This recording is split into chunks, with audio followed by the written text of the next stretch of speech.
एक व्यक्ति जीवन में हर प्रकार से निराश था। लोग उसे मनहूस के नाम से बुलाते थे। एक ज्ञानी पंडित ने उसे बताया कि तेरा भाग्य फला पर्वत पर सोया हुआ है, तू उसे जाकर जगा कर ले आ, भाग्य तेरे साथ हो जाएगा। बस फिर क्या था, वो चल पड़ा अपना सोया भाग्य जगाने।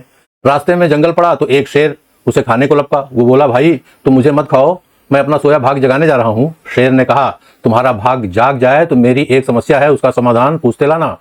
मेरी समस्या ये है कि मैं कितना भी खाऊं मेरा पेट भरता ही नहीं है, हर समय पेट भूख की ज्वाला में जलता रहता है। मनहूस ने कहा, ठीक है। आगे जाने पर एक किसान के घर उसने रात बिताई। बातों बातों में पता चलने पर कि वो अपना सोया भाग्य जगाने जा रहा है, किसान ने कहा, मेरा भी एक सवाल है, अपने भाग्य से पूछकर उसका समाधान लेते आना।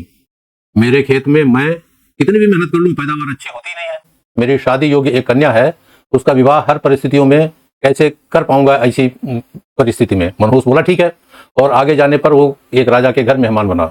रात्रि भोजन के उपरांत राजा ने ये जानने पर कि वो अपने भाग्य को जगाने जा रहा है, उससे कहा कि मेरी परेशानी का हल अपने भाग्य से पूछते आना।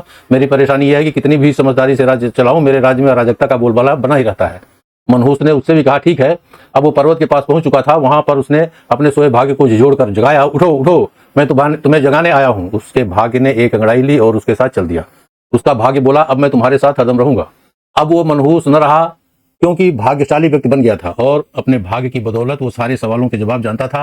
वापसी यात्रा में वो उसी राजा का मेहमान बना और राजा की परेशानी का हल बताते हुए वो बोला, क्योंकि तुम एक स्त्री और पुरुष वेश में रहकर राजकाज संभालती हो, इसलिए राज्य में अराजकता का माहौल बना हुआ है। तुम किसी योग्य पुरुष के साथ विवाह कर लो, दोनों मिलकर राज्य भार संभालो तो तुम्हारे राज्य में शांति स्थापित हो जाएगी। रानी बोली, तुम ही मुझसे भी विवाह क्यों नहीं कर लेते हो और यहीं रह जाओ, भाग्यशाली बन चुका हो। मनहूस इनकार करते हुए बोला, नहीं नहीं, मेरा तो भाग्य जाग चुका है, तुम किसी और से विवाह कर लो।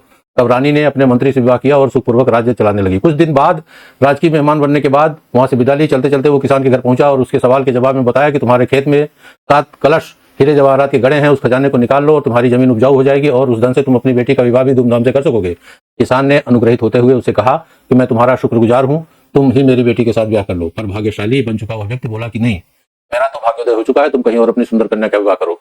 किसान ने उचित वर देकर अपनी कन्या का विवाह किया और सुखपूर्वक रहने लगा। कुछ दिन किसान की मेहमानबाजी भोगने के बाद वो जंगल में पहुंचा और शेर उसकी समस्या का समाधान स्वरूप कहा, यदि तुम किसी बड़े मूर्ख को खा लोगे तो तुम्हारी क्षुधा शांत हो जाएगी।